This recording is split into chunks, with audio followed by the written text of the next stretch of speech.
Welcome in, everybody. Is another edition of Real Sports here on the Who Are They Real Entertainment Network. I, of course, am your host, Colin Morris, and joining me, the man on my right, Matt Thomas. Matt, how are you? I'm very, very happy today. Very happy. Tell me why. Because Tower City is in full effect. The only thing to make me happy about the Lori marketing trade is signing Taco Fall. We now have 4 legitimate 7-footers on our squad. Pretty impressive. That's probably 2 more than most teams in the NBA have. Yeah. And for those who don't know why it's impressive and why I'm calling it Tower City is because there's a monument. There's what used to be a mall in Cleveland downtown called Tower City, and it's just great. It's great. I love it. But that's all I'll say about that. Larry Nance, I miss you. Bye, Larry Nance Jr., who will be missed in Cleveland. On to the next adventure in his life. But I'd be remiss if I didn't say, folks, it's opening weekend of the SEC. College football really gets going Thursday night when Matt's Ohio State Buckeyes take on the Gophers of Minnesota, and it's going to be a thrashing. I'm predicting a 38-17 thrashing. Yeah, Matt, they don't have Rashad Bateman anymore in Minnesota. I don't like. Wow, that was a real stretch. I'm just joking, but no. You know how I was a big Rashad Bateman stan going into the draft. That's all. No, yeah. Rashad Perriman got cut today. My apologies. Yeah. Oh no, Rashad Perriman with the $2 million guaranteed to sit at home. My God. Cheers, brother. Pay that rent. Cash those checks. But yeah, Ohio State. How are you feeling? Do they have a chance? And then I'll ask you this: who's the biggest challenger in the Big Ten? For those of folks who are watching the show that probably have more relation to me, probably watching like the SEC, more along those kinds of things. Who's that team in the Big Ten that it's like, I wouldn't want to play them at their place. Something might happen. Can I say none? Realistically, if we're talking about the biggest threat, I think it has been and will always be, especially for the last few years, Wisconsin. They've been our toughest game the past few years because Rutgers ain't going to do anything. Indiana might be able to shock some people this year, and we actually don't play with Wisconsin. Looked pretty good last weekend. Illinois started. Illinois played. They look pretty good. We actually do not play Wisconsin this year, so unless we play them in the Big Ten championship. So hey, but it's nice to have Indiana and Penn State both ranked in the top 20.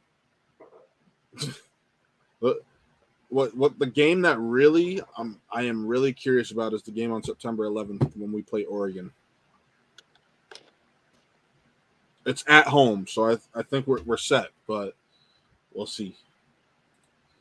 We're playing Oregon at home? Yeah, it's at Ohio. It's at the Horseshoe, but yeah. Wow, that seems like a game that would be at like...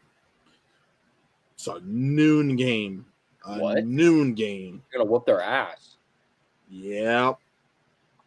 Okay, so let's take a look at this top 25 here. Alabama, Oklahoma, Clemson, Ohio State, Georgia, Texas A&M, Iowa State coming in at 7, and 8 is Cincinnati. Cincinnati is going to be a sleeping giant this year in the American Athletic Conference. I will always give Luke Fickell my appreciation and my respect. As we go on, Florida, Oregon, LSU, USC, then Wisconsin coming in there at 15. Indiana, Iowa, Texas. Forgot Miami there. Miami, Indiana, Iowa, Texas, Penn State, Washington, Oklahoma State, Louisiana, Coastal Carolina, Ole Miss. Shout out to Coastal Carolina representing the Palmetto State and holding it down for South Carolina as we are experiencing technical difficulties right now. Yeah. Breaking news out of Columbia today. Columbia, South Carolina. Coach Shane Beamer announced that this dude named Zeb, Z-E-B, who backed up Trey Lance at North Dakota State, who is a fifth-year graduate transfer, who's 25 years old, is going to be the starting quarterback of the South Carolina Gamecocks on Saturday versus Eastern Illinois. That's all you, bud. Well, we lost Luke Doty, who was our Mr. Football South Carolina, Mr. South Carolina football. Like, he was the award winner, number one player in the state, and he was there last year, and then he got hurt. So he's out for the season. So it's been like this scramble of who it's going to be. And we got a bunch of freshmen coming in. We have one guy that's really good. Colton's really good. Colton Gunner, that's his name. And he's pretty good. He's not good enough. He's only 18 years old. And sometimes 18 years old in the SEC, you gotta be ready for that. And if you're not ready for it, I mean, the 25-year-old dude, hey, he's like the Ryan Fitzpatrick of the SEC now. Speaking of which, you want to talk about youngins. Quinn Ewers, $1.4 million in an NIL deal today.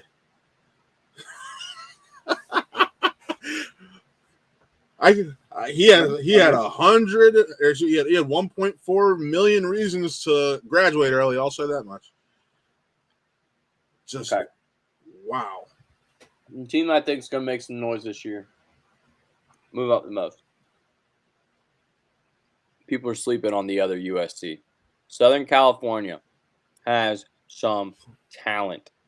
There's wide receivers there that are going to remind folks of the old days, of the early 2000s, with all them pretty little white boys running around there doing their thing. So watch out if you got a Pac-10 bet or Pac-12 bet that you want to put down. I put one on the Trojans. Sir, let's kick over to the NFL. Cam Newton released today. Your thoughts? I wasn't shocked. And my Dynasty Fantasy Football League has me jumping for joy because guess who took a risk in drafting Mac Jones not knowing if he was going to be the starter or a backup? This guy. Guess who has both Gus Edwards and James Robinson?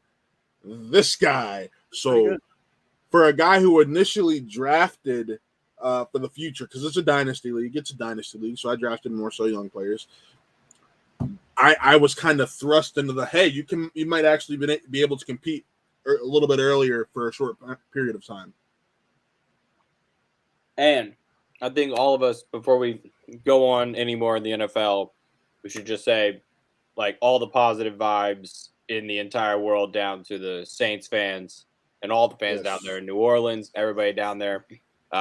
Especially shout out to somebody who's super close to me, my buddy Leighton, who I used to podcast with back in the days down in Biloxi. He's had a couple days of bad rain, but he had some spouts of sunshine and stuff, so it cleared up. But those people down in New Orleans definitely need all the positive vibes in the world. And one thing they definitely need is Saints football, which has been another huge quarterback battle, which is now, I guess it's Jameis's to lose. He was announced. Fantastic. He was announced to start. It's announced. He's in. So let's do it. I'm in. I mean, I would wait on quarterback. If we want to do a little quick fantasy talk, I would wait on quarterback. And that just boosted Michael Thomas's. Yeah. Just like Mike Evans' numbers back in the day. You know what's funny? I had somebody drafted Taysom Hill before Jameis Winston. Wow. In the Dynasty League. Oh, well, that's and guess who got cut today?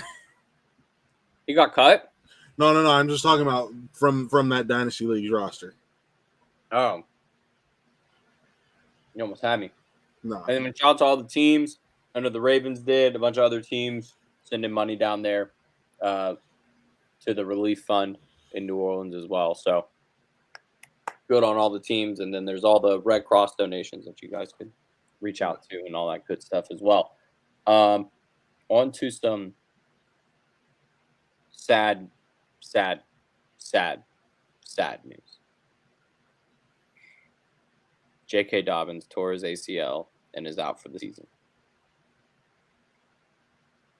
Sad as a Buckeyes fan, happy as a fantasy owner and Browns fan. Sad all around. It's been a rough one for you, bud. It's been a rough one. Hey, not as rough as Toby. Looks like you're getting Carson Wentz back, and then he gets put on the COVID list. Happy birthday, Toby. Happy birthday, Toby. Okay. I have to point out something. I was playing Madden 21 the other night. I was in the Superstar KO mode, and Giannis was a wide receiver option. I was like, what?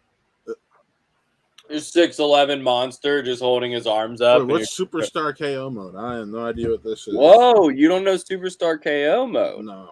Right, so Superstar KO is you start a game, and you have 4. It's like a little mini draft. You're going to pick a team. Your team is going to be a certain group of plays. So there's the snappers, coached by Bruce Arians, that are like all.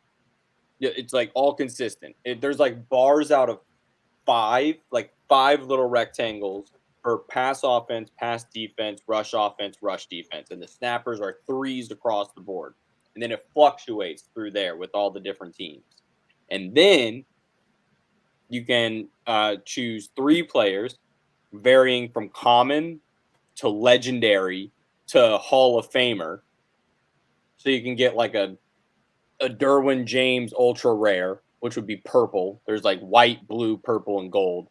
And then the Superstar KO one, or like the really fancy ones. And that's where Giannis came in. And I was like, what in the hell is this? Aaron Rodgers is throwing passes to Giannis right now? I mean, he owns them technically.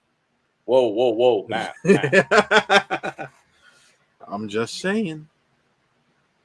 That was him.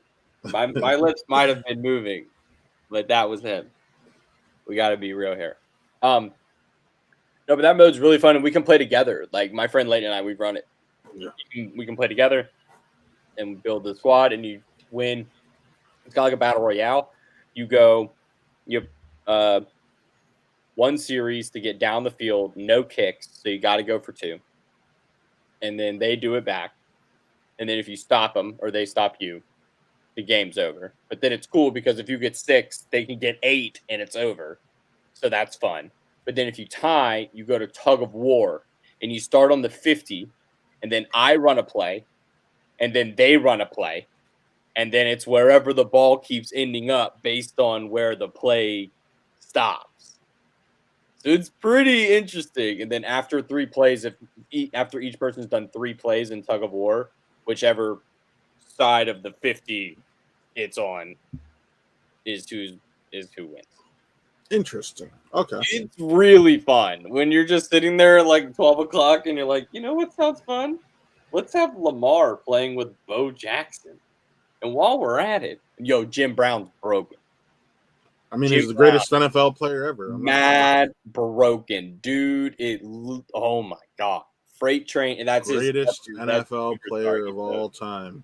He's the superstar. His thing is Freight Train. You want to know who else has Freight Train? Nick Chubb. That's right.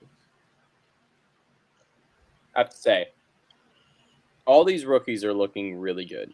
I have yet to hear a bad thing about anyone except that kid on the Giants, Kadarius Toney. Is that his name? I've heard Jamar Chase can't catch a ball for his life. Or Jamar Chase, excuse me. That was the other one. Jamar Chase cannot catch a ball, and I got a rookie card of his the other day. You want to know what's funny? Rooting for him now. So somebody threw Julio on the trade block in the Dynasty League. I had drafted Jamar Chase. I was like, you know what? I'm gonna try to grab Julio. He's got another year or 2 good years left in him. Let's traded him Julio and my 3rd and 4th round picks in the rookie draft next year. I pulled it off. I was happy. And then he's like, yo, Jamar Chase is not playing good, apparently. I'm like, yeah, I know. That's why I traded him to you. Because we wanted to get T. Higgins off him. So I pulled up an article, and this is running down kind of like the one major player from each team. We're going to run through this real quick. Bucks, Arizona Cardinals put Malcolm Butler on the reserve/retired list today. Might be retiring. Byron Murphy and 4th-round rookie Marco Wilson to actually be thrust into more of a starting position. Over to the Falcons, Josh Rosen made the roster. Good for him. And looks like Did Felipe Franks get cut? No, looks like they're both gonna make the roster. Interesting. Yeah. The Ravens. Let's see. We let go of where's the guy? We cut Pernell McPhee. That was a sad one. I love Pernell.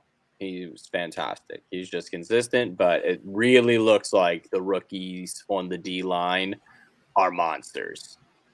And Awe is a beast. He is a beast. If he gets any, like these guys sitting there learning from Justin Houston is huge. It's like somehow having like Terrell Suggs's velocity with Ray Lewis's intensity all at the same time, which is a very scary thing. Yeah. So for the Browns, there was realistically only 2 or 3. Actually, there is one big offensive cut, and there was 1, 2, 3 defensive cuts. The one big offensive cut for us was Kadarius Hodge. The hope is that he somehow slips through the cracks on waivers, and we pick him up for practice squad because he's just improved every year. And on defense, the 3 big cuts were Porter Gustin, who was big for us last year, Curtis Weaver, who was a 2019 or 2020 first or 5th round pick of the Dolphins, who he only and he was supposed to be some possible future pairing with Myles Garrett if he developed properly. Well, he got cut. And the big one to me, Marvin Wilson, Florida State University undrafted free agent D tackle. I like him a lot. Yeah. So the hope is for that Brown show.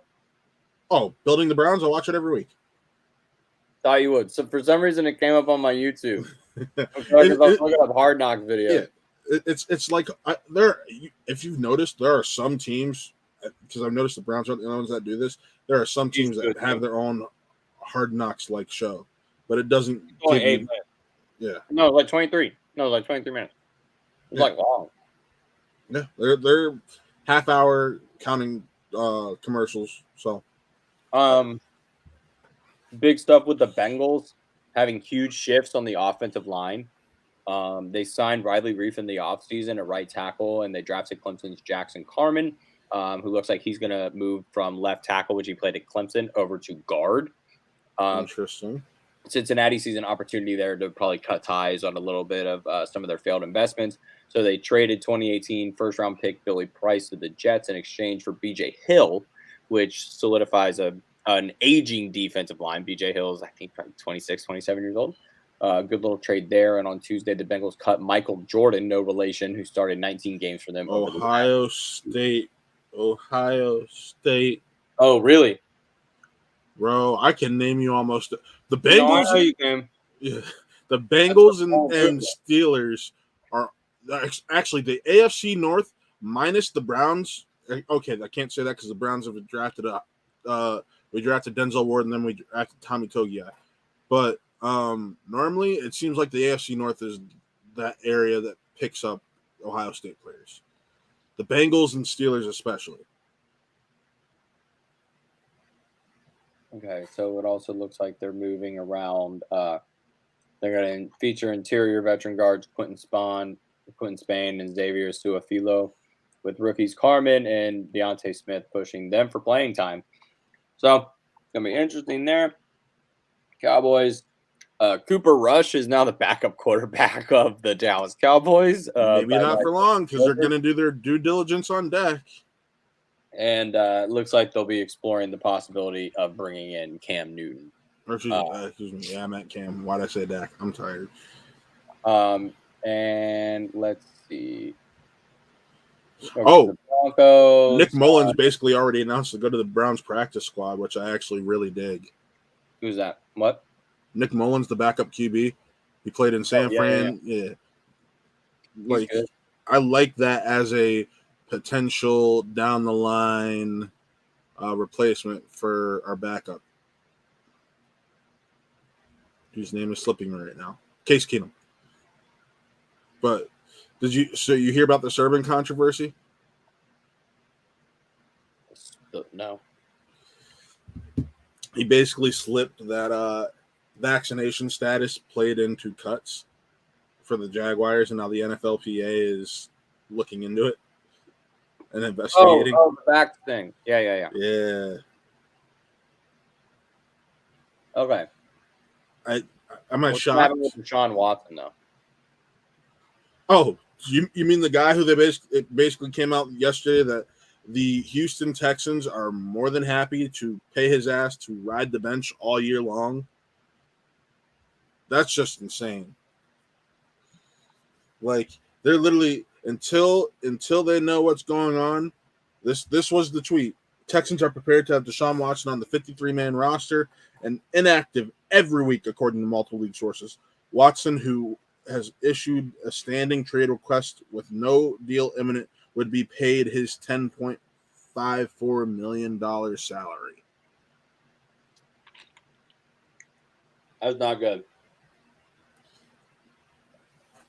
And I honestly, let's be honest, part of the reason a trade isn't imminent is because teams are like, yeah, I don't know why would I trade someone who I might not like. You got to let me include hella pick protections on these picks, like because on every one of them. Exactly. Like they want 3 first-rounders. I'm like, you have no leverage for that. You literally have none. You have supposedly you have a serial rapist as your starting quarterback. Yeah, for real.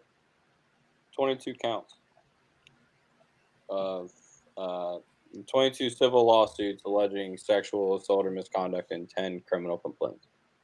Mm-hmm. That's no good. So for you to be like, yeah, we're gonna go along with him. It's like, why? Why? All right. Well, Colts, unfortunately, they're just kind of treading water. Sorry, Toby. But Yeah, your team sucks. Jacksonville released like an army of receivers today, including former Gamecock Pharaoh Cooper, Ole Miss's Laquan Treadwell, Philip Dorsett, Ohio State, Devin Smith, Caleb Camp, Jeff Cotton Jr., Josh Hammond, Tevin Jones, and Colin Johnson. They released a safety who's a friend of my father's and Jared Wilson. Wow. And Jared has played well. Like he's been a great safety, so I'm hoping he gets picked up soon. Chiefs are going to keep 4 tight ends on the roster. Let's see. Nothing really about the Raiders. Chargers, that's what the kickers don't give a shit.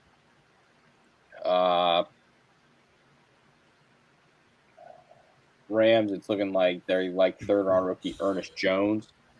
Yeah, keep in mind, I gotta get on my high horse here.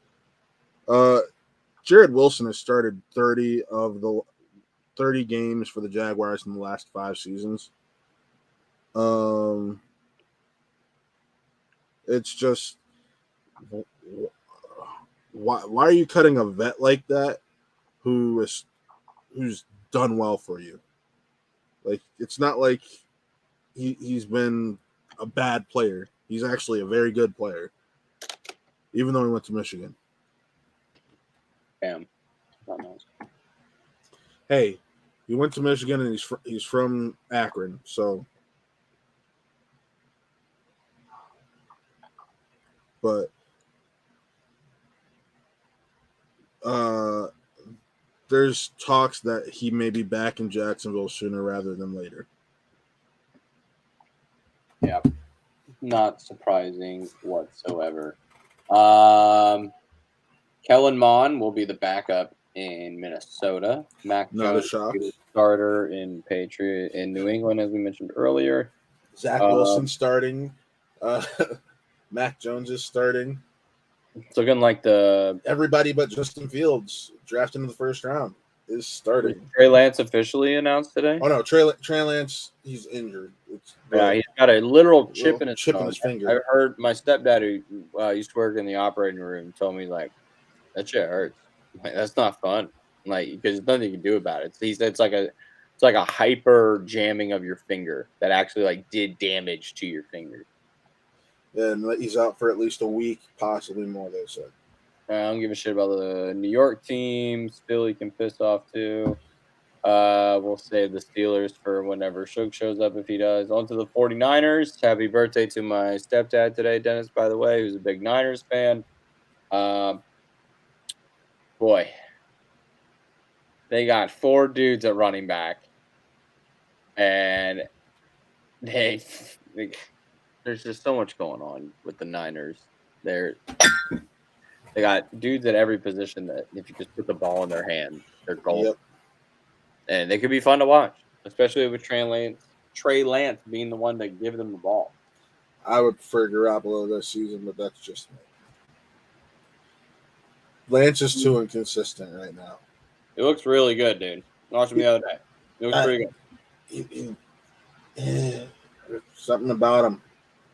Not a big Lance guy. But I like Ayuk as well, but I think he's going to also have to take on some punt return duties.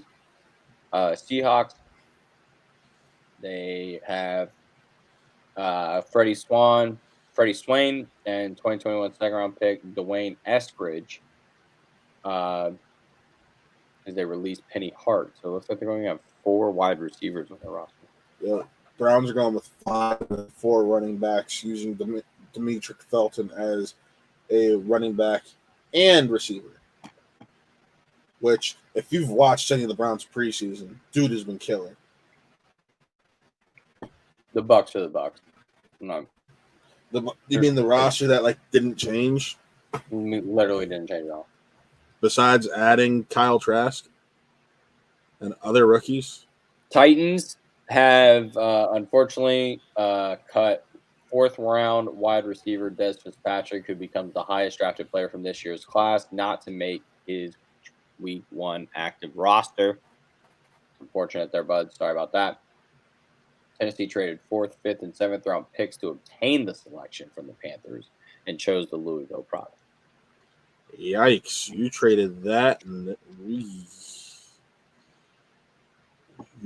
that's what we call a fuck up. I don't know if you've heard of these other 2 guys, though. They have AJ Brown and Julio Jones. Never heard of him. Never heard of him. I don't know. Looking for Bugs Bunny. Never heard of him. And then the stinky football team, who's actually probably going to be pretty good this year and probably could win the NFC East if they tried hard enough.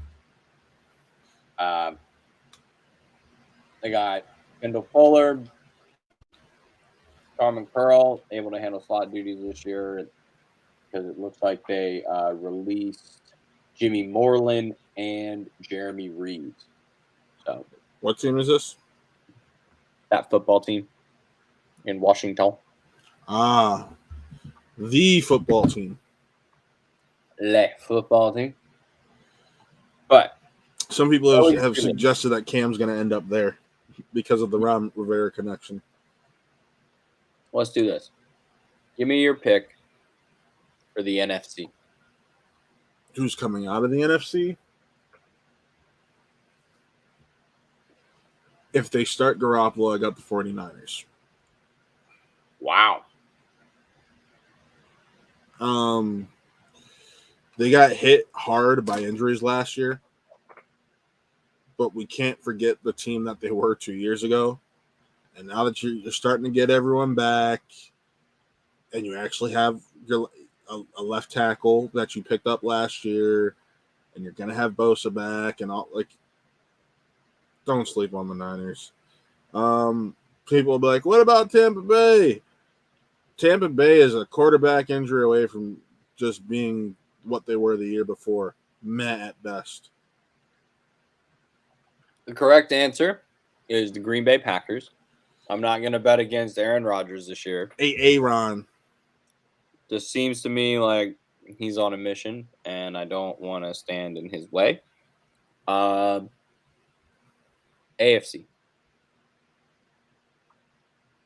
Are you gonna do this? You really gonna do this? You gonna do this? You gonna sit here and do this right now? Yeah, I'm wearing the colors right now. This is gonna be the team to come out of the AFC. I'm gonna be honest. Like, Let's put up the odds right now. Let's see what Vegas thinks. In all honesty, the best 3 rosters in the NFL belong to the AFC. That is the Kansas City Chiefs, the Cleveland Browns, and the Baltimore Ravens. Cleveland and the Ravens are both plus 1,400 to win the Super Bowl right now. Mm-hmm. The Chiefs are plus 450. The Bucks are plus 550. The Packers plus 1,000. Bills plus 1,200. The Niners, Ravens, and Browns are all at 1,400, and then the Rams are. I would put both of our teams above the Bills. Screw that noise. The Bills, really? The Bills. All they need is Cole to catch COVID, and then their entire wide receiver room's out.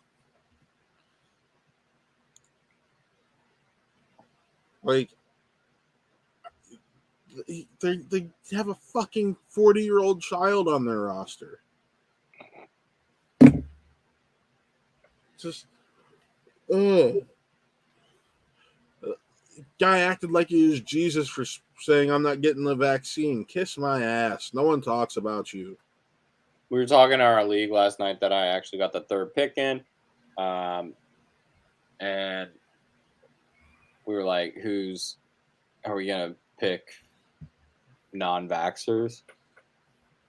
And you just like end up with like this wild waiver.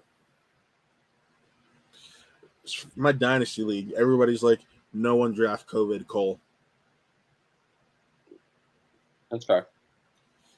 The guy who drafted Stephon Diggs was afraid of drafting Stephon Diggs because he'd be around COVID Cole.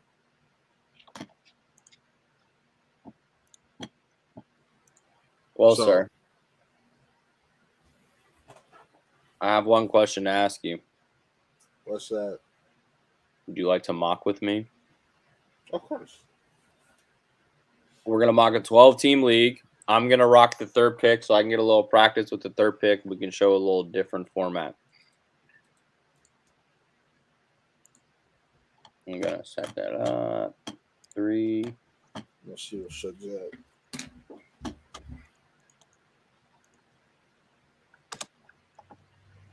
Put the link in the chat if anybody else wants to join us.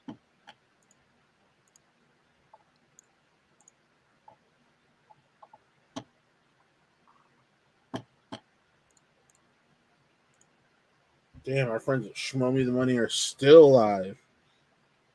Damn. Get it, boys. Right.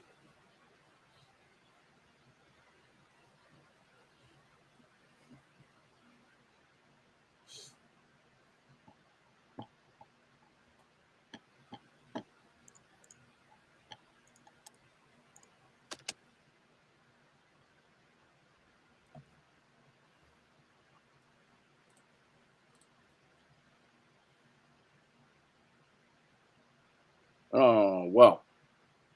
I'm really looking to keep at least Dalvin Cook or at least Kamara or Derrick Henry. Like, if you could walk away from 3 with one of those 2 guys, I don't think you lose. Like, I don't think there's a bad pick out of the 2 of them. No. Well, without further ado, let's get this show on the road. Yes. Yeah, JT absolutely had it. Dalvin. So, anyways, and everyone, thanks for tuning in this week. This is the longest we've gone. And there's Buck. Yeah, because I commented, I said, who do you think you are? Spin from the reel, you're still going on. Gonna go Derrick Henry here. Not bad, not bad.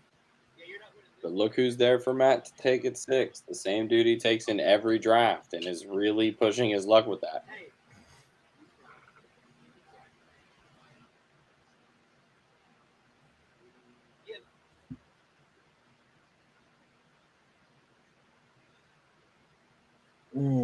who's there? Yeah, we're gonna go Calvin. Calvin.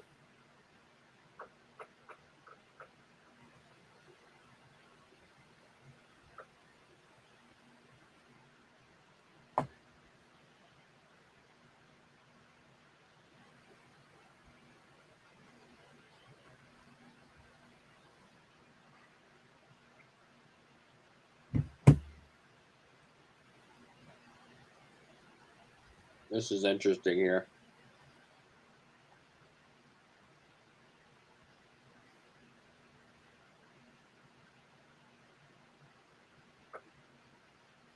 I like that starting. Get one of the top 3 tight ends, one of the top 4 running backs, top 10 receiver. Let's run it. Yeah, that's not bad. That's not bad at all.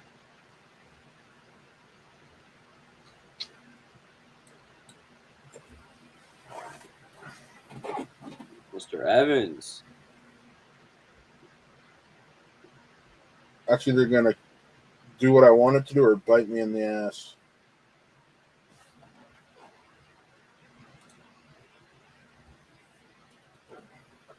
Both QBs go right there. No surprise. No surprise.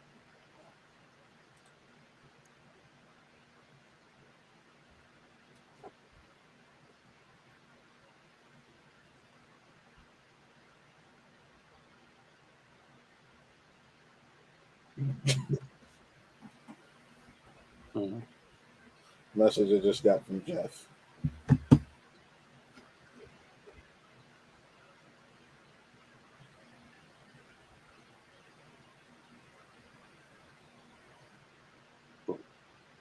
Ooh, you sneaky son of a bitch.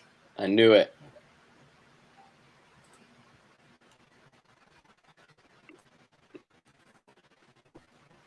Herbie.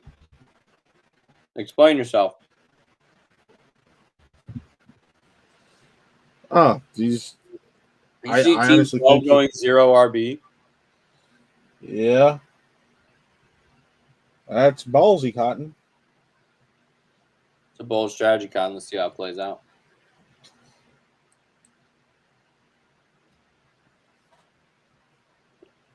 Buck wants to link. Aha.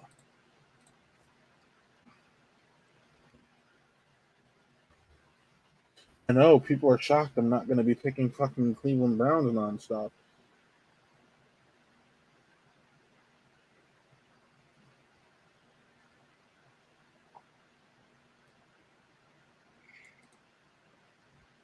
Yeah, this is a tough pick here. Got 3 running backs at the top. You got Mostert, Jones, Melvin Gordon.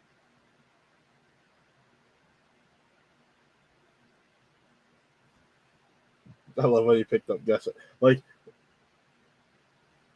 I respect those last 2 picks, Colin. I respect those last 2 picks. But you're pretty set on running back. Yeah, I pretty much am. So I'm really looking at between Juju, Sutton, Debo. I may look at a QB if I'm you. That QB room is getting slimmed out quick. It is. You're right about that. Look, someone is here to join us. Hey guys. Oh, Buck. Buck doing his best spin from the real impression just a short time ago. Yeah, I was surprised that we were going so long there. I was actually quite surprised. I thought we'd be done in 45 minutes because typically we are. So I was surprised we went so long on that. So I had a draft on Sunday. I sent the draft to Matt. It was okay. It was all right. It was a 14-team league, so it didn't. Yeah, it was tough.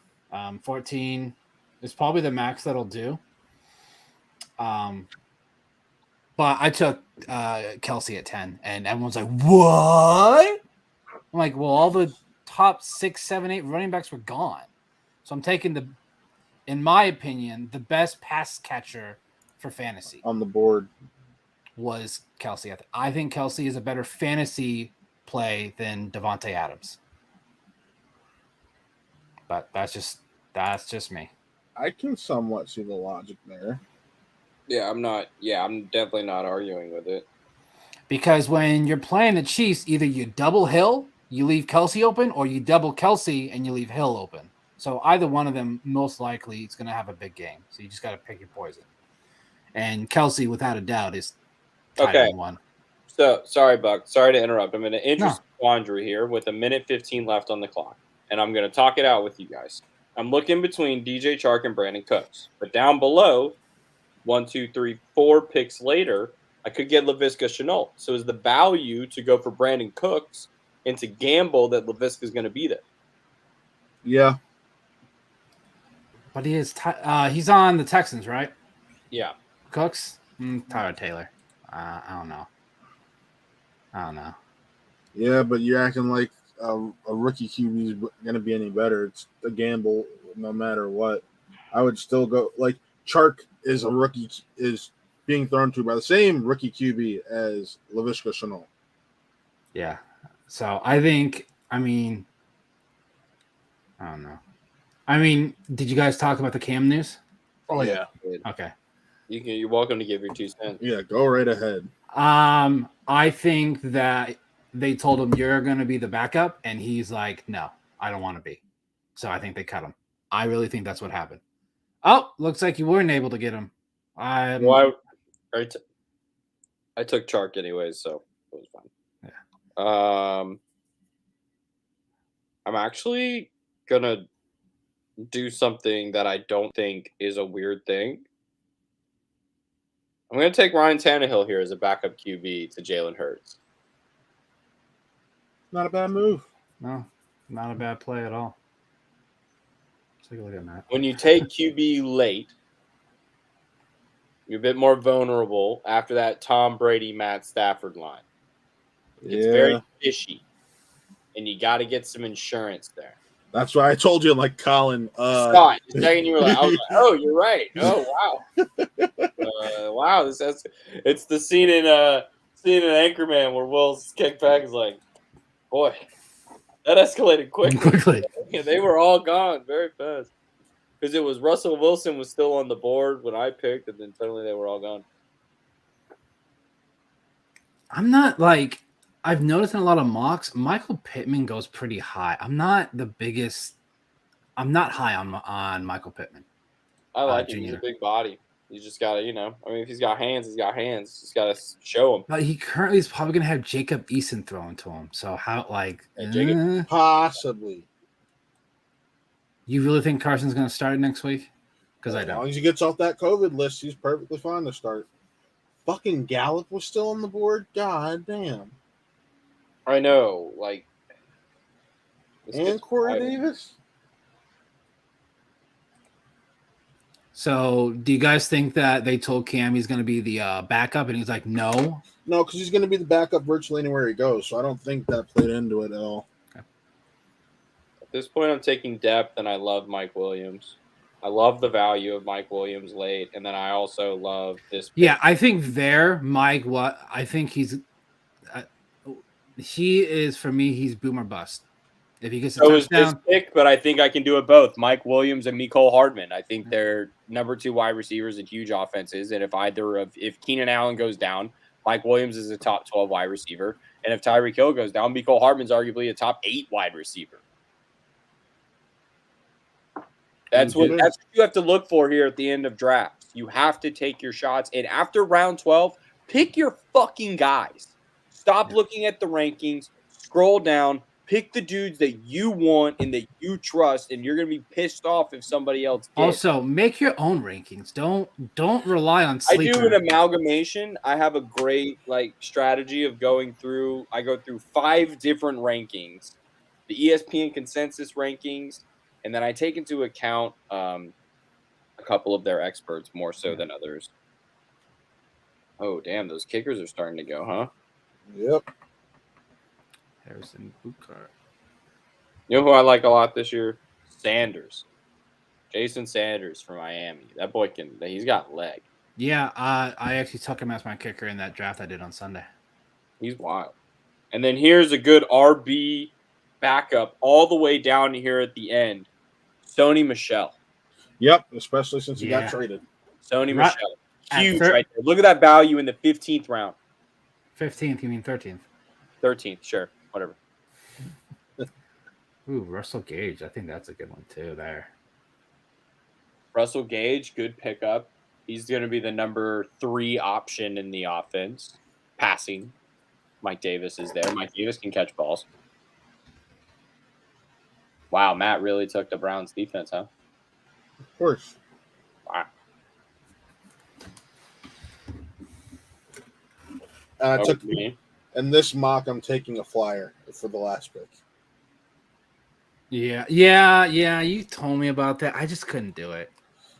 In a PPR league for a guy that's going to be playing both wide receiver and running back, it makes sense to take. But here on Sleeper, they only have him as a running back. Yahoo has him as both. Sleeper does it position. You get one position. I'm just talking about in general. He's going to get you the points as a wide receiver if he's on the field. It doesn't matter because it's the same as running back catching a pass. He's still going to get you those points. Yeah, so you can to that point. He's worth taking a flyer on for that reason. So looking over my squad, I had the number 3 pick. I started off with Derrick Henry, went Justin Jefferson, Darren Waller, Cooper Kupp, James Robinson, Gus Edwards, Jalen The Gus bus. DJ Chark, Ryan Tannehill, Mike Williams, Mecole Hardman, Jason Sanders, Sony Michel, and Chiefs defense. Matt went with Nick Chubb, Calvin Ridley, Mike Evans, Kyle Pitts, Justin Herbert, T. Higgins, Trey Sermon, Devonta Smith, A.J. Dillon, Cleveland Browns, Baker Mayfield, Justin Fields, really homered those last picks there, Mason Crosby, and Felton. I think Matt's first 6 picks are are solid. Like that is a. I'd say first 7 or 8. I'm not high on Devontae Smith, so that's why I say. That's what I said 7 or 8 because Sermon's still there. He looks good. But no, Ridley, Evans, and Higgins as your wideouts, not bad. Not bad. And obviously you went with Chubb, so I think every mock that you've done on here, you've taken Chubb.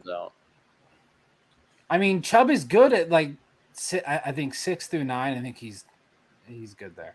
That's the range I'm in. So yeah, you're 7, right? And the actual I am. I have the actual thing right here.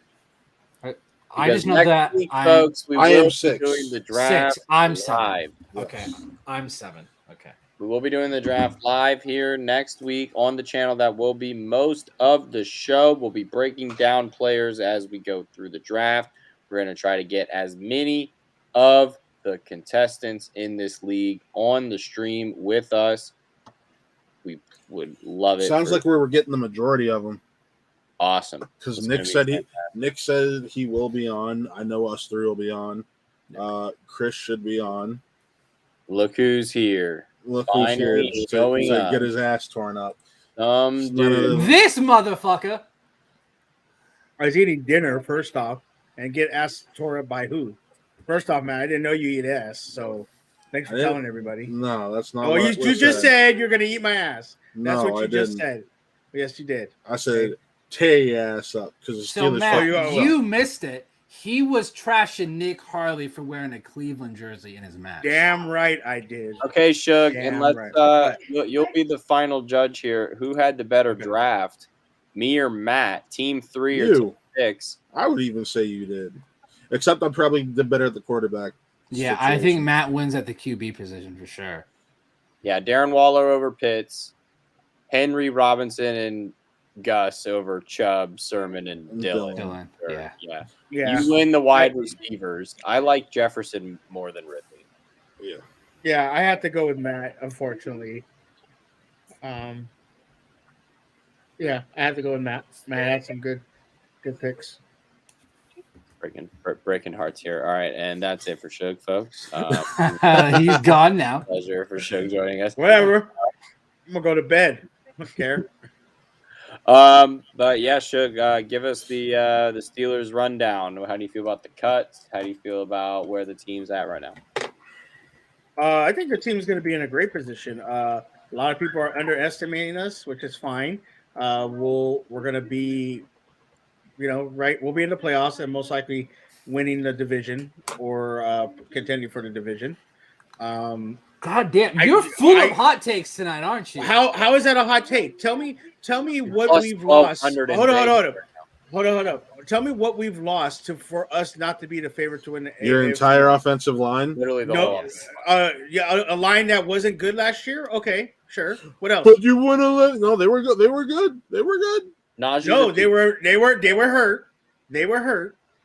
So tell me. I personally think the Browns are the best team overall roster in the division. They're not. Yes. Yeah. No, well, that's because I would give it if I was going overall roster, I'd probably give it to Baltimore. But then again, people are like, oh well, your guys' offense. Okay, now we have a running back to take pressure off of Big Ben. Cool.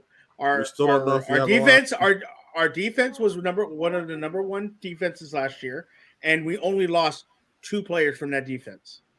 So tell me where defense is kind of wicked. The linebacking core is actually like really. So what you're trying to say is Pittsburgh's going to fail because of their offensive line. Cool. Now we have a running back who can run the ball. It's going to take pressure off. They're going to fail because it doesn't matter how good a running back is if there's no holes to run through. They're going to have holes. They're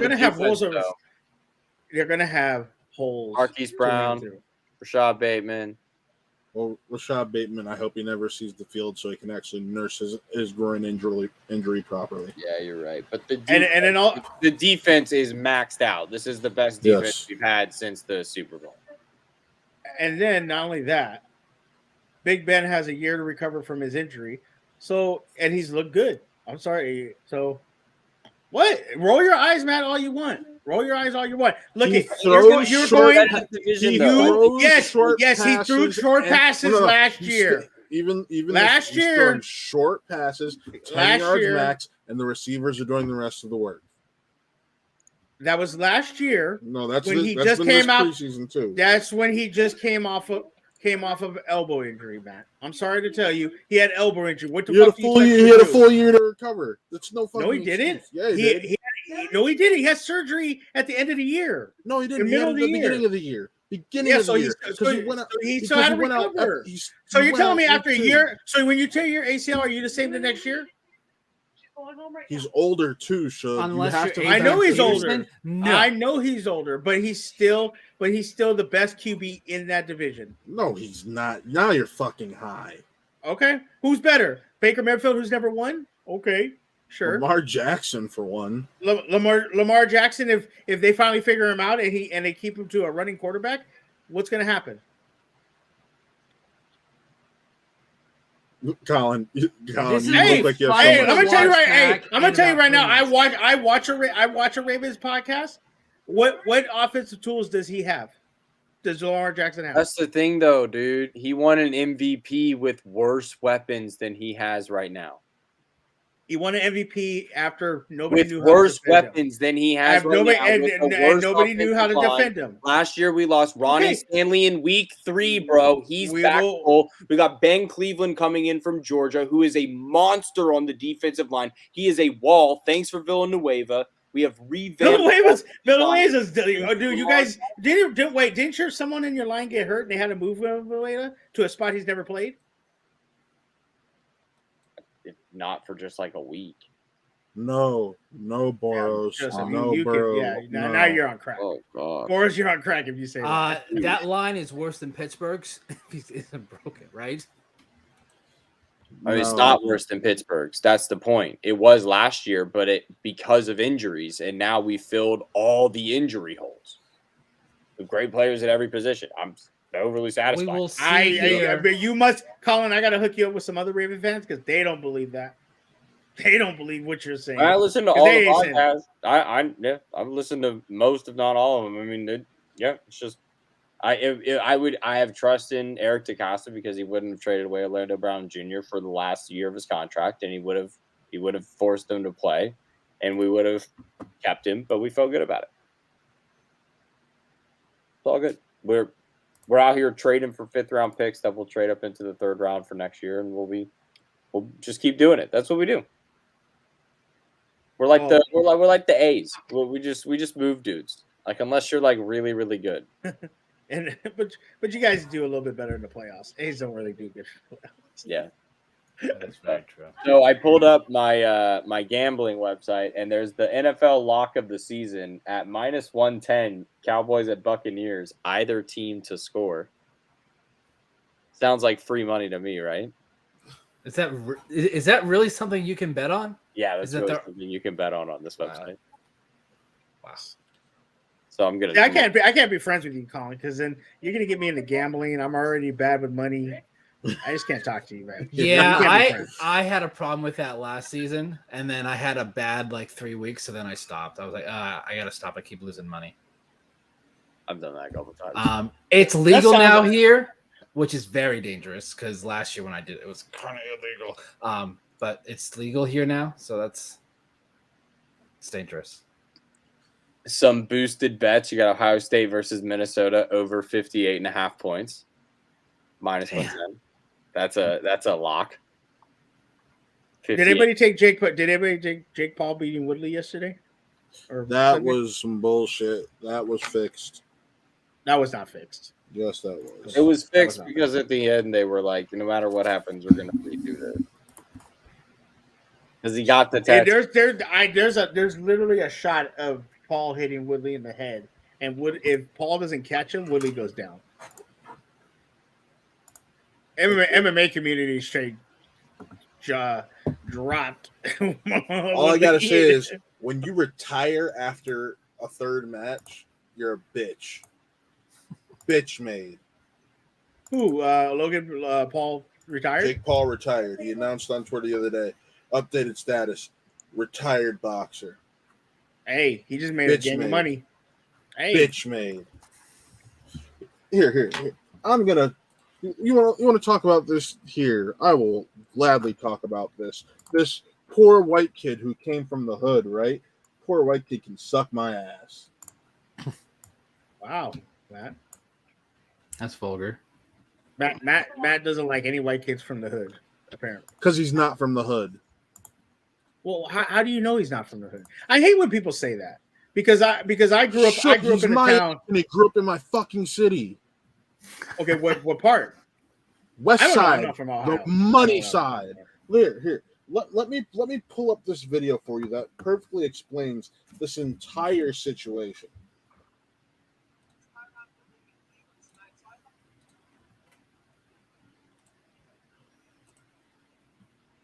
Props to Sir Yat.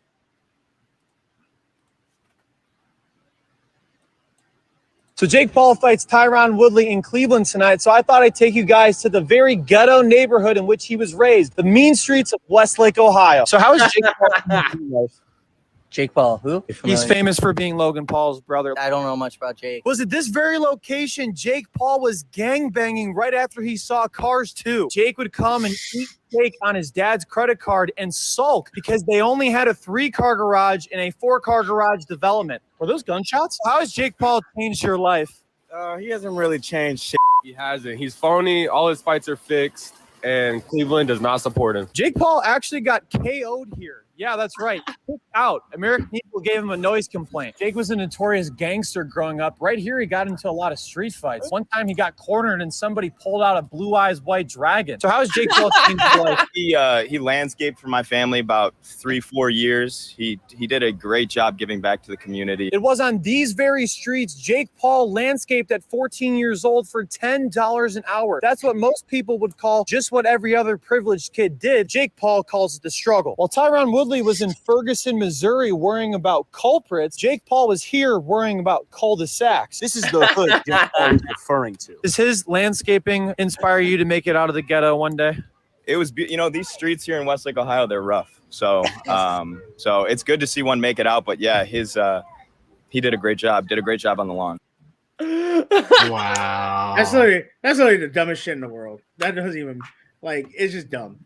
Dude was being satire. It's dumb. This is dumb.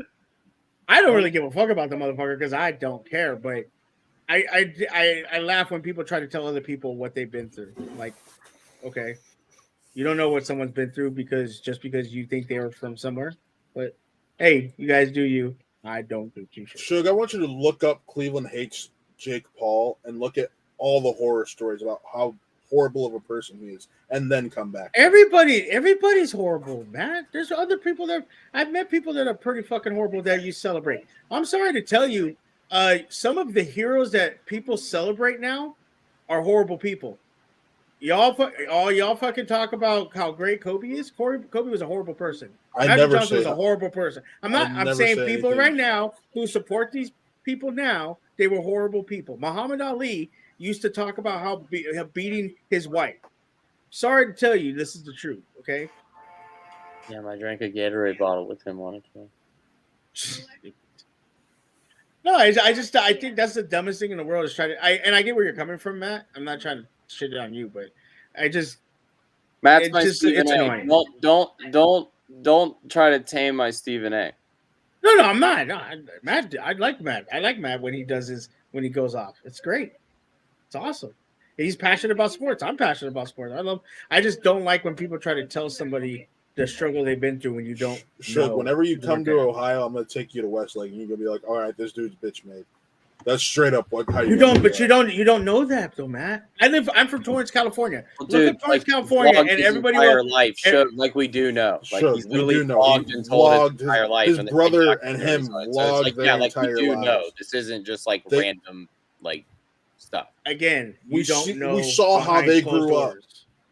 Okay, because there was no closed doors. You see okay. what they put on camera. Guys, it's fine. This is gonna go like it would be like unless we like sit here and show the videos and be like, look, this is this kid's life. Unless you want to go find them and then come back and talk. It's all good. It's a beautiful. I don't want to get that motherfucker a free view. Fuck that.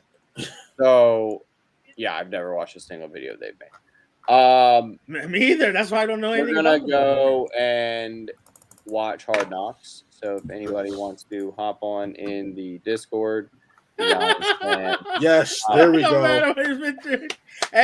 Hey, I know this is probably Brodney. I don't know if it's Jose or Brodney. Hey, he was good enough to beat Woodley. It was fixed. Wasn't fixed. He cracked him. The two shots I think that Woodley got in though were better than any of the shots Jake got in. Jake just got in more shots. Hey, that's boxing. If you want to cry about it, boxing. Look at Sugar. Doug Gottlieb said that boxing is a beautiful science, and that was neither science. My boy Jose, beautiful. What's up, Doug? Look at if you want to talk shit about him, go talk shit about Sugar Ray when he beat Marvelous Marvin Hagler. He did the exact same thing. Waited till the end of the round, hit him with a bunch of shots that weren't hurting him, and that was it. And he won by points. Yeah, Willie can't box either. I don't know why you were taking fights knowing you can't box. Why Ben Ackren because that's the took only I know way it's this money. Motherfucker would get fights. Not Woodley. I know it's money. Jake Paul. No. They take the fight because they know he's money. That's not on Jake Paul. That's on them for being stupid. You don't give him the time of day. You don't make money. Takes fights with Jake Paul. That's the point, Shug. Dude, they're about to get. I guarantee you, if they get Canelo, it's going to be what?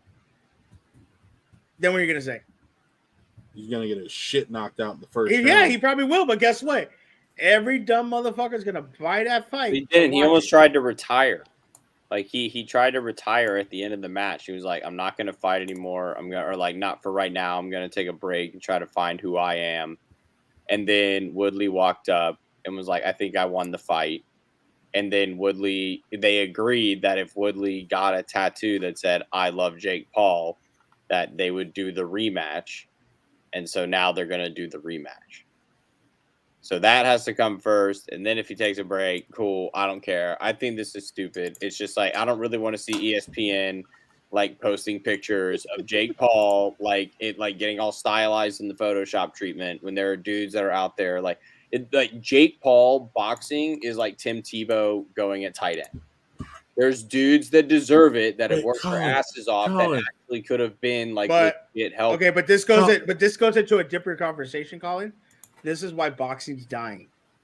First off, you want to blame somebody? Blame it on Mayweather and McGregor. On Friday night, Shug. Like most boxing, good boxing that is not the top, like the world fights, but the dudes that are out there scrapping, that shit's free now. That shit wasn't free. Like when I was a kid, it wasn't free. But you blame Mayweather and McGregor for this because if that fight never happens, If that fight never happens, we never have this kind of situation. We never have these It opened crossovers. Pandora's box.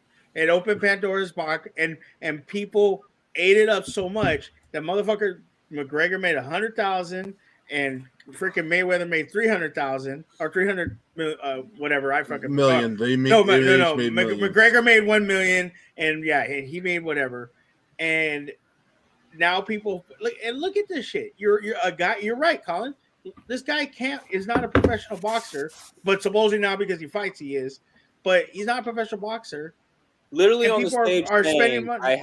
I've only been boxing for 18 months. Like he's saying that loud and proud, and it's the second biggest pay-per-view event of the year. That's sad. That's freaking But sad. Colin, you know what we haven't talked about, which we really should, and I want to get Suge and Buck's take on it? The Bishop Sycamore. Oh dear God! Okay, I haven't seen that. Yeah, that was all over TikTok today. I think I saw the head coach got fired today. How did we miss this, Colin? Yeah, okay, so let me give the quick breakdown for everybody who's uninformed.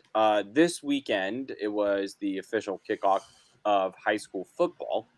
And aside from some other games that ESPN put on, the main one was top-ranked out of Florida, IMG Academy, which is a well-known breeding ground. They currently have the 55, either 25 or 55. I know that's a discrepancy, but active players in the NFL, and that is the most amongst any high school in America, which is wild. And this high school out of Ohio, oh my God, has somehow, there's going to be a 30 for 30 on this. I guarantee it. Oh, this dude and this organization, this coach, lied to ESPN and the hiring organization, or the team, just call it the hiring organization. Yeah, it was a third party organization. Third party scheduler that schedules high school games for ESPN. And this team, Bishop, I want to say Bishop Sycamore. Bishop Sycamore. Every time I say Bishop Sycamore. Bishop Sycamore came in and lied about having okay, so here was the number. IMG has 55 players in the NFL, and Bishop Sycamore has 20 and lied about having 25 plus potential prospects. T1 prospects, to which the broadcasters are live blasting that they have zero of, and they couldn't back up any of these facts. I think this is just like, how does this happen? I'll throw it over to Buck. And at that point, it was 55 to 0.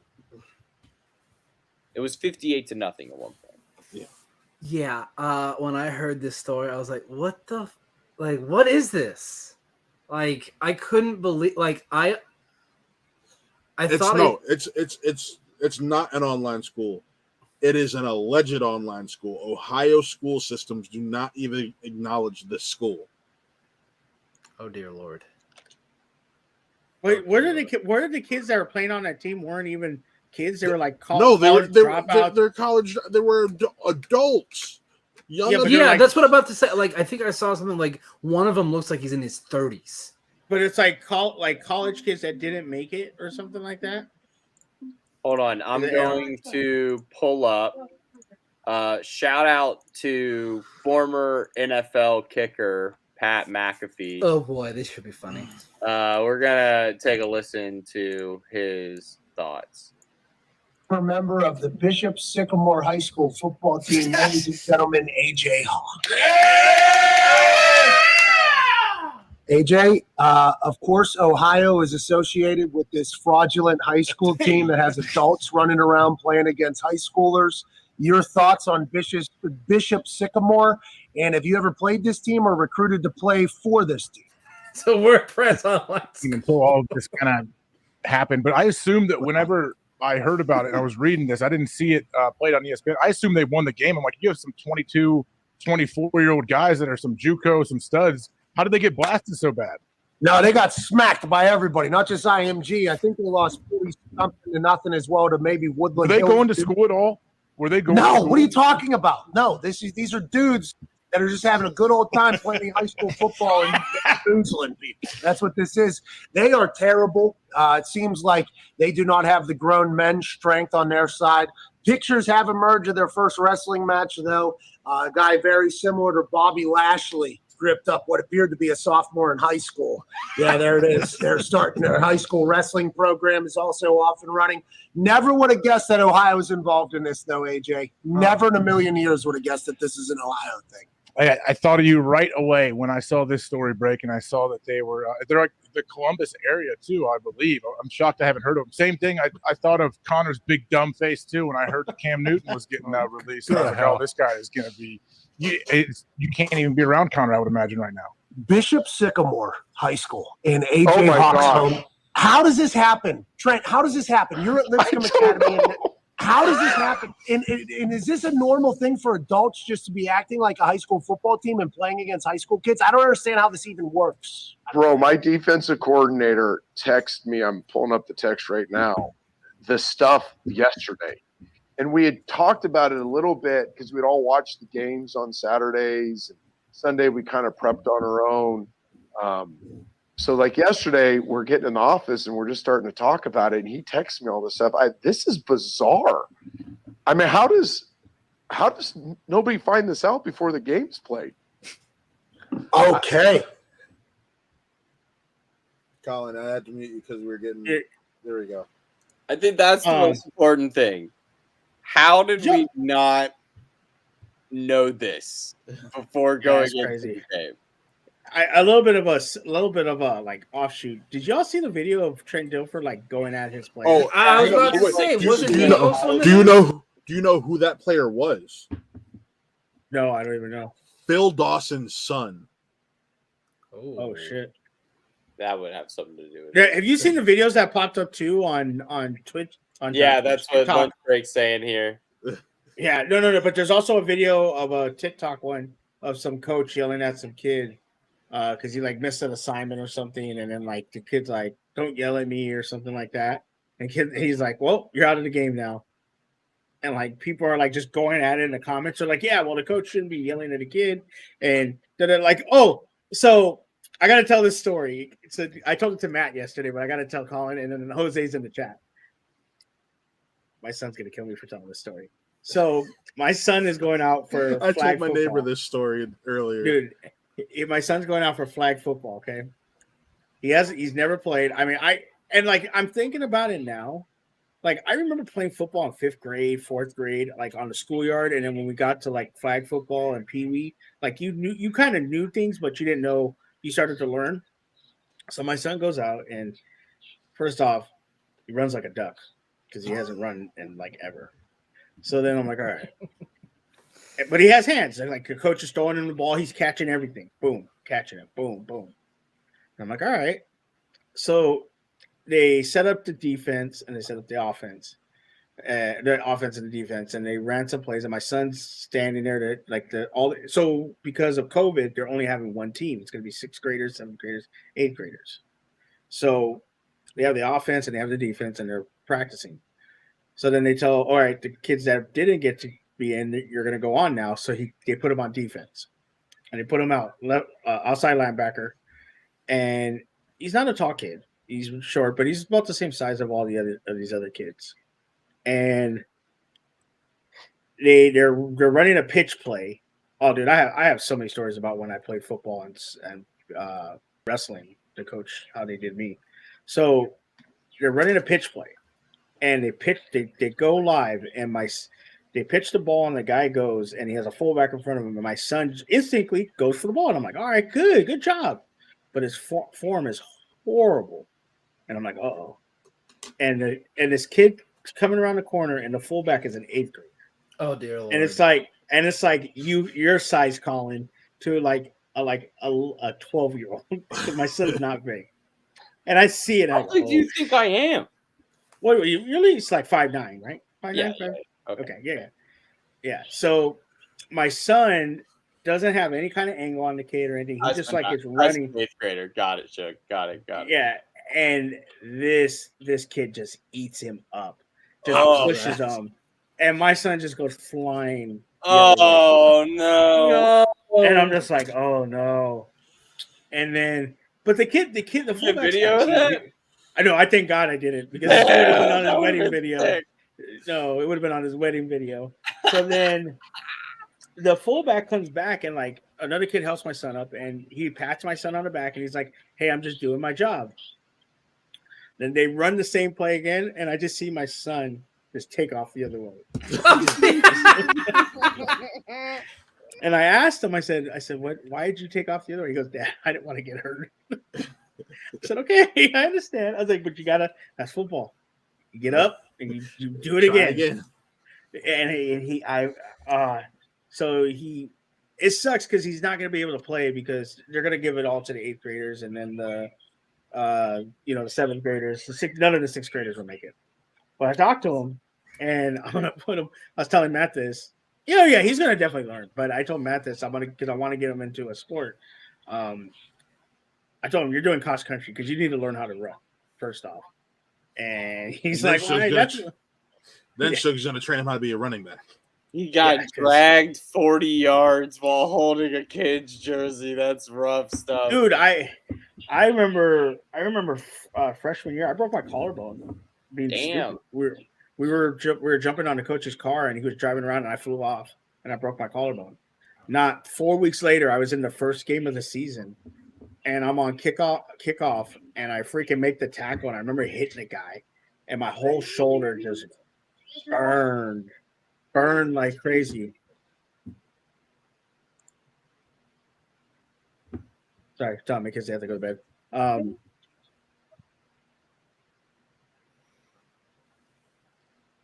Sorry, kids have to go to bed. They get yelled at. And I just remember this pain in my shoulder, like the burning sensation all up in my shoulder. Oh, murdered me. Wow. Did you play? Colin, did you play high school football? No, I was in band. He was the band guy. I was in band. So are you telling me I'm the only one that played high school football here, other than Joseph? High school football started in 8th grade for me. I played 8th grade football. And okay. I'm a 4-time state champion in marching band, though. 5A. It's crazy. You're such a fucking nerd, Colin. Hey, Colin, I was a varsity wrestler and I was on the choir. So yeah, bro. You know what the joke was? You know how many state titles Wanda won in football and basketball when I was there? 0. The joke was in our we had a student section Facebook group. Shout out 2011 Facebook group. And somebody hops in the chat and is like, "Holy shit, football season's over. I just realized I'm gonna leave high school without a ring." And then somebody's like, "Should have joined band. You would have had 4." Like, hey, well, he's not wrong. Like, we got a sign on the highway, so can't complain. Jesus. Before then, it was just women's tennis, women's soccer. We're pretty good at. We had a decent football team. Like, we're most known for Chuck Norris, and in our wrestling program, we had Chuck Norris went to my high school, and then our wrestling program like won CIFs. I don't know what they call them in your guys', but CIFs and things like that. So my high school is most known for Andy Isabella. Oh boy. Hey, at least he made the 53. Dude, you know what, Colin? I thought about you. Oh, no. You know what was it? I misspoke. The 52 because Malcolm Butler's on the retire list. Yeah, I knew he was making the 52 over a week ago. I bet you did. You guys remember Travis Gervais from the 90s? Yeah. Running back. He went to my high school. Okay. Hey, Colin, I was thinking about you today, and Matt, you too. Oh, I wasn't thinking about you, Buck, because I didn't know if you would know this. I was watching a TikTok, and they were talking about the wing T and the T-bone. Did you guys ever see those in the college games? Yeah. Like, oh my God, those were the dumbest offenses, but they destroyed. There was a guy in the comments. He goes, "We were supposed to win our state, and we lost in the semis to the wing T."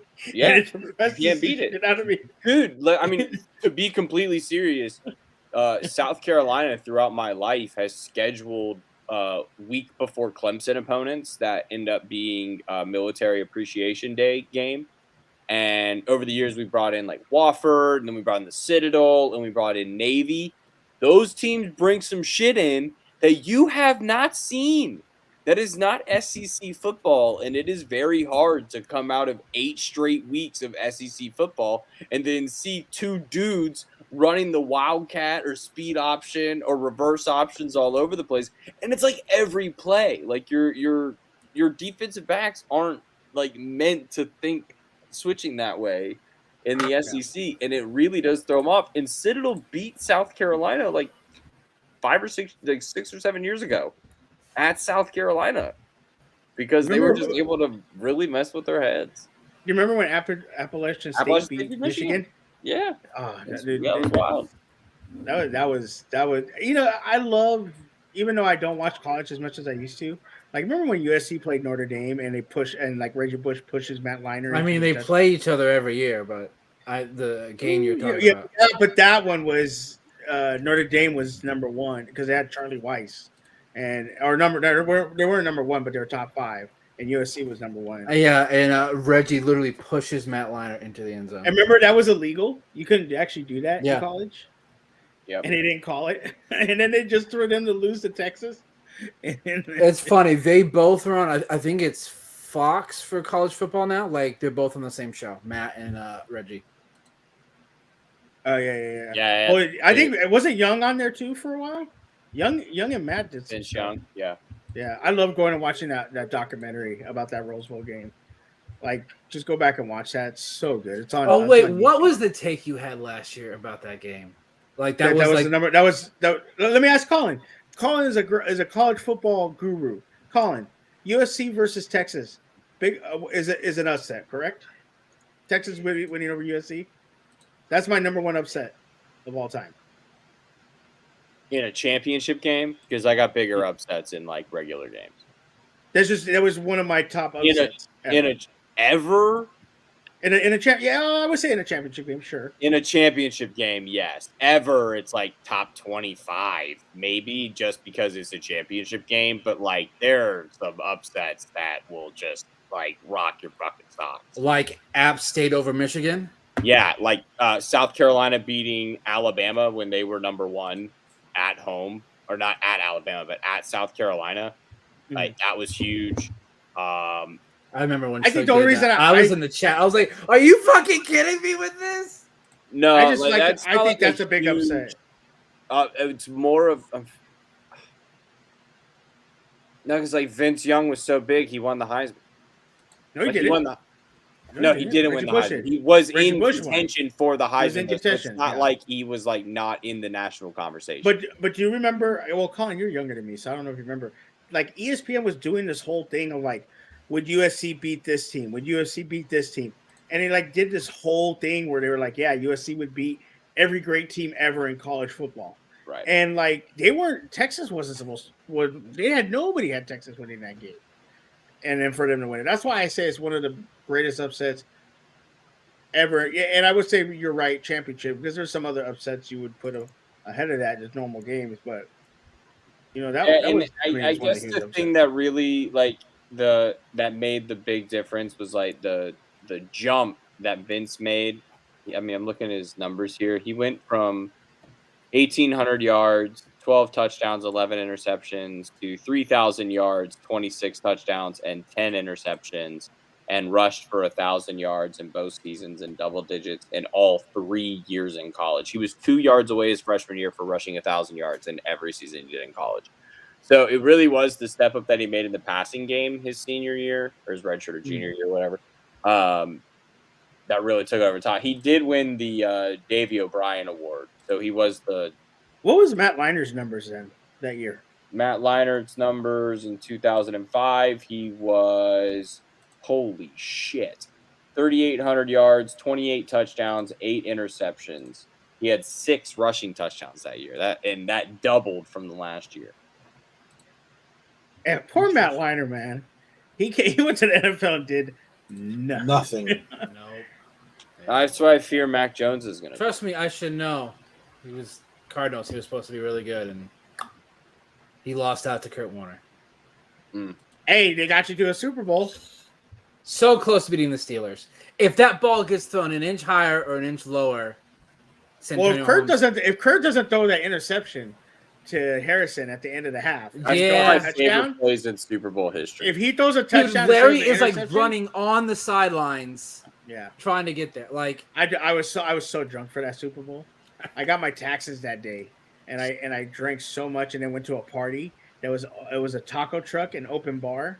oh boy, Oh, dangerous. yeah. Oh, That's it was So dangerous. let's do something real quick. We're going to run down quickly the big games in college football this weekend because it is really the big opening for college football. ESPN.com is being super duper. I think I wonder if Colin's going to want to talk about what I think is probably the biggest game of the weekend. It's Georgia Clemson. Okay, I wasn't sure because it was Not an Clemson. idiot. Because it was Clemson. Not an idiot. I think Georgia's going to win. This is the first time in like 5 years that Georgia doesn't have 5 guys suspended. Is That's Georgia my good favorite this year? Steve Spurrier I quote.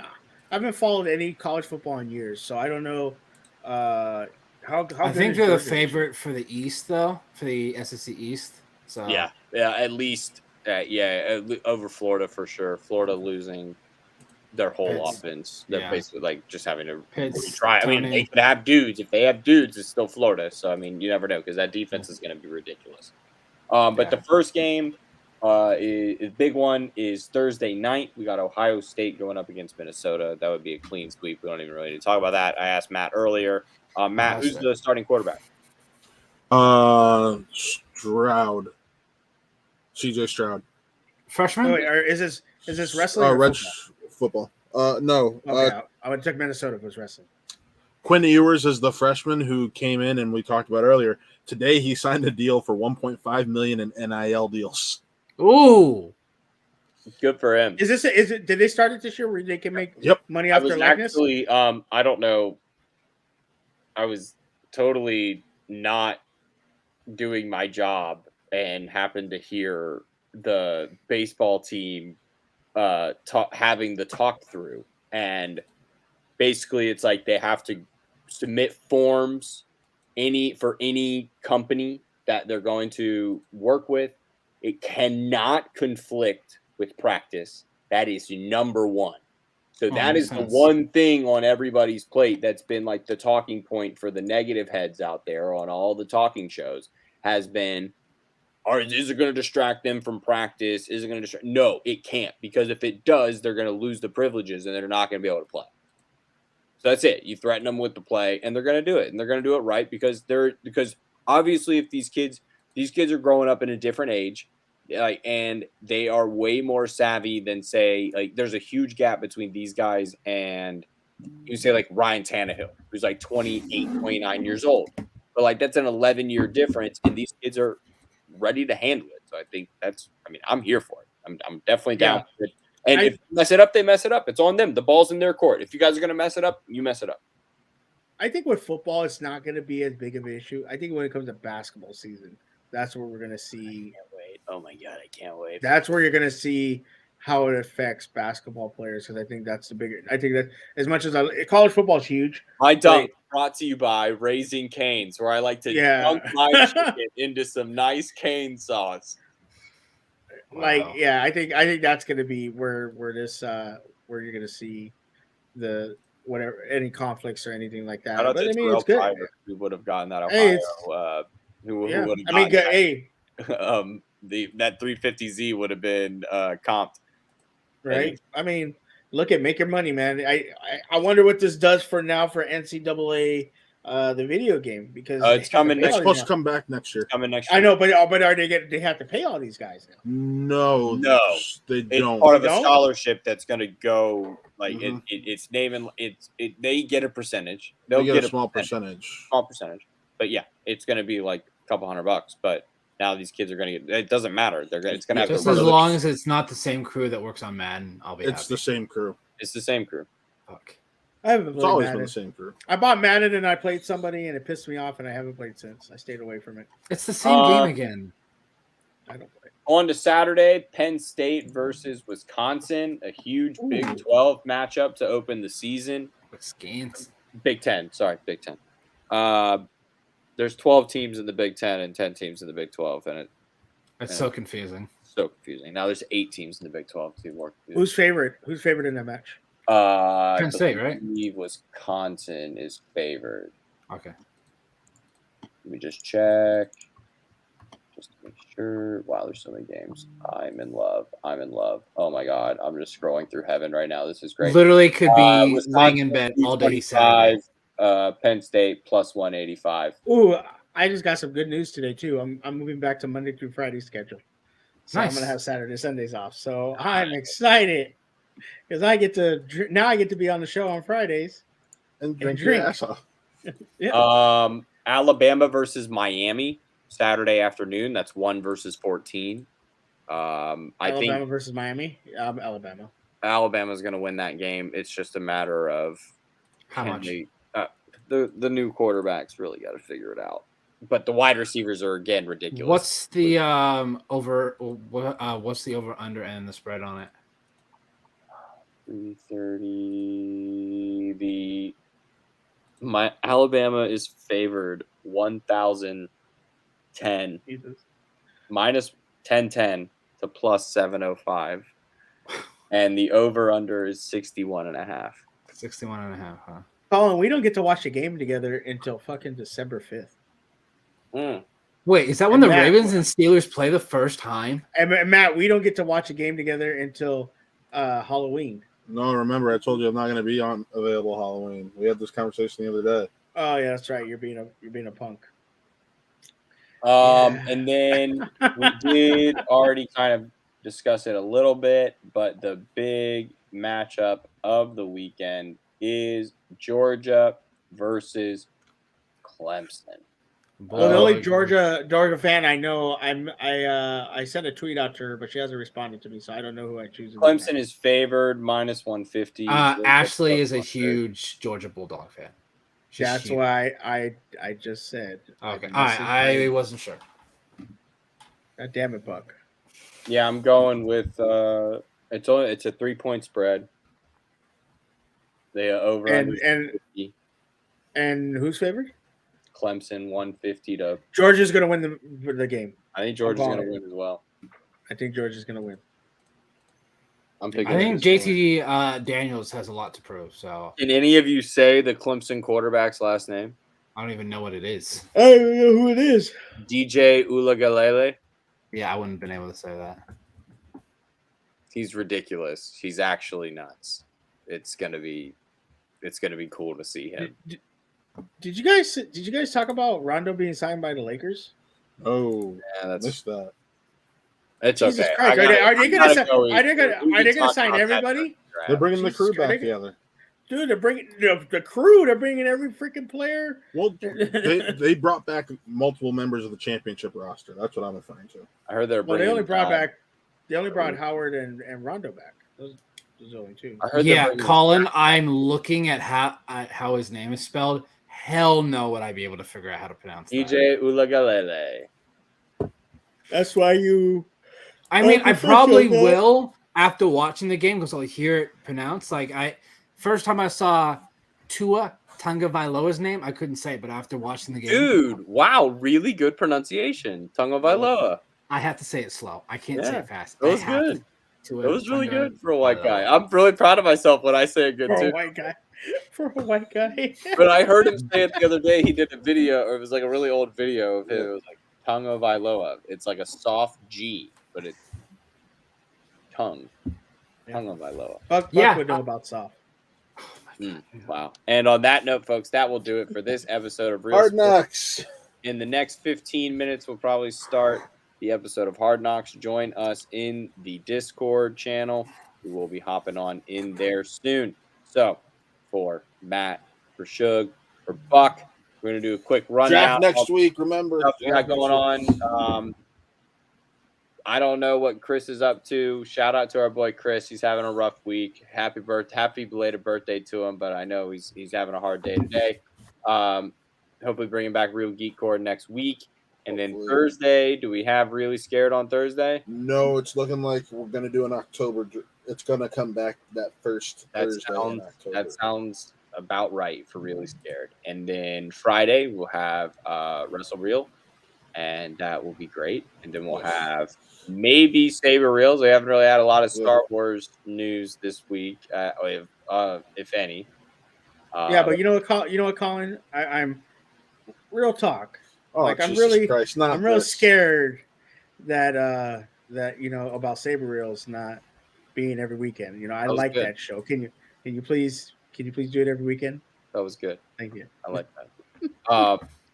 Blame that Jeff brings on us that to one. Real Talk, and then Monday, Spin from the Real, and then Tuesday back here for the draft at 9:00 sharp.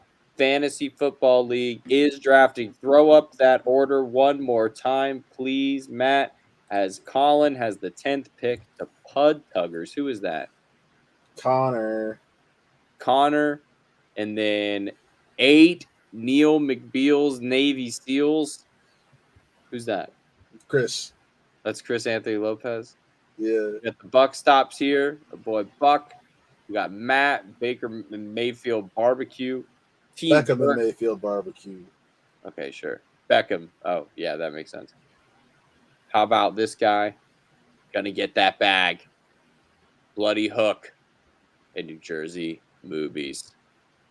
This is gonna be exciting that Suge's not there. And maybe Suge should announce every pick like Roger Goodell. And everybody can just how blow long every time he comes on is screen. each pick? 2 minutes. 2 Okay, minutes. 2 minutes. Okay. That's usually how long it lasts, Buck. Thank you. Buck wouldn't know. On that note, folks, that will You do this motherfucker. episode of Real Sports one more time. High five, Matt. Ritual high five. For hanging out.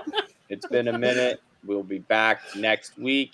This has been another episode of Real Sports. You'll be hearing this next week.